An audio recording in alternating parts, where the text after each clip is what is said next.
बुद्धि को देख ले। जब मन बुद्धि को नहीं देख सकता है सूक्ष्म शरीर, तो तुमको प्रमाणित कर सकता है तुम परमात्मा के अंश हो। आज तक है विज्ञान में ताकत, फिर अध्यात्म को आप कैसे ललकार सकते हैं विज्ञान के बल से? अभी अध्यात्म को जानते ही नहीं ना, इसीलिए आप ऐसी बात बोल दिए। विज्ञान और अध्यात्म, विज्ञान है स्थूल शरीर का और अध्यात्म सूक्ष्म और कारण शरीर से भी परे आत्म तत्व का। अध्यात्म आत्म तत्व का है बच्चा। अभी तो तुम बालक हो, संसारिक बालक हो, इसलिए इस बात को कैसे जानोगे? विज्ञ जन इस बात को जानते हैं। अध्यात्म स्थूल सूक्ष्म और कारण तीनों को बाधित करके आत्मबोध प्रदान करवाता है, और विज्ञान केवल इसी ढांचे को जानता है। इस ढांचे को, पांच भौतिक ढांचे को, केवल अल्ट्रासाउंड और जितना भी एक्सरा या सिटी स्कैन, ये इसी स्थूल का होता है। आज तक विज्ञान की ताकत नहीं कि मन को जान सके, बुद्धि को जान सके, चित्त को जान सके, अहम को जान सके, ये सूक्ष्म शरीर है, या स्वभाव का अल्ट्रासाउंड कर सके, या परमात्मा तत्व जो अंश है उसको कोई बता सके। आज तक कोई है यंत्र में? बताओ। तो बच्चा अध्यात्म तो हो ना, और इतना तुम्हें कहीं ना कहीं पता होगा कि तुम शरीर से कुछ अलग हो। अगर थोड़ा भी शास्त्र सुने होगे, सत्संग सुने होगे, तुम ये ढांचा तो हो नहीं बच्चा, तुम्हें इतना पता है, तो फिर विज्ञान और अध्यात्म का जोड़ ही नहीं बनता। क्योंकि ये पांच भौतिक शरीर के ढांचे की चर्चा हो सकती है विज्ञान में, लेकिन आत्मस्वरूप की नहीं हो सकती। और ये ढांचा है नाशवान, जिसको फूंक दिया जाता है, और आत्मा है नैनम छिंदन्ति शस्त्राणि नैनम दहते पावकः न चैनम क्लेदन्त्यापो न शोष्यति मारुतः। कैसे अध्यात्म को जान सकते हो?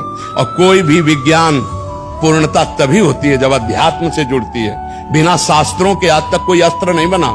आग्नेय अस्त्र, वरुणास्त्र, जितने भी बने वो हमारे शास्त्रों में सब लिखे हुए हैं। कोई भी विज्ञान ऐसा नहीं जो हमारे शास्त्रों से हट करके हो। और जितनी चर्चा विज्ञान की है वो केवल स्थूल जगत की है, सूक्ष्म में प्रवेश नहीं, फिर कारण में प्रवेश नहीं, फिर सूक्ष्म और कारण से भी परे जो तत्व है वो आत्म तत्व है, और जो सबकी आत्मा है वो परमात्मा। उसका परिचय प्राप्त किया जाता है भजन से, साधना से, ध्यान से, योग से, यंत्रों से नहीं प्राप्त किया जा सकता। समझ पा रहे बच्चा? तो बच्चा जोड़े नहीं बनता, तो कुश्ती तो तब हो जब जोड़ हो। अध्यात्म और विज्ञान का कोई जोड़ बनता है बच्चा? आप बताओ हमें। तो फिर उसकी तुलना कैसे कर सकते हो? अध्यात्म और विज्ञान की तुलना ही नहीं हो सकती है बच्चा। समझ रहे हो ना? तो आज का आधुनिक जो बौद्धिक स्तर है, जब बैठे संतों के चरणों में, तब उसको समझ में आएगा कि अध्यात्म किसे कहते हैं। गणित लगाने से नहीं होगा। हम थोथी बुद्धि से नहीं बात करते हैं कि केवल तुम्हें शास्त्रीय पोथी की बात बता रहे हैं। आप हमसे प्रश्न कीजिए, अपने वैज्ञानिक प्रश्न कीजिए, हम आपको अभी आध्यात्मिक उत्तर देते हैं उसका।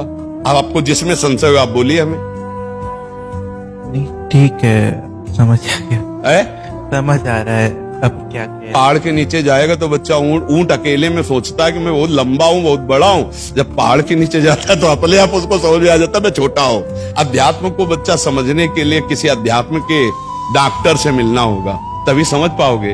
अध्यात्म वैज्ञानिक को जो बुद्धि देता है, वैज्ञानिक को भी, वो ब्रह्मा है, और जो ब्रह्मा को भी बुद्धि देता है वो है अध्यात्म का स्वामी भगवान, जिसके आगे ब्रह्मा की भी बुद्धि काम नहीं करती बच्चा। हम लोग उन्हीं के दास हैं। तो अध्यात्म कोई ये कल्पना नहीं है, अध्यात्म कोई अंधविश्वास नहीं है।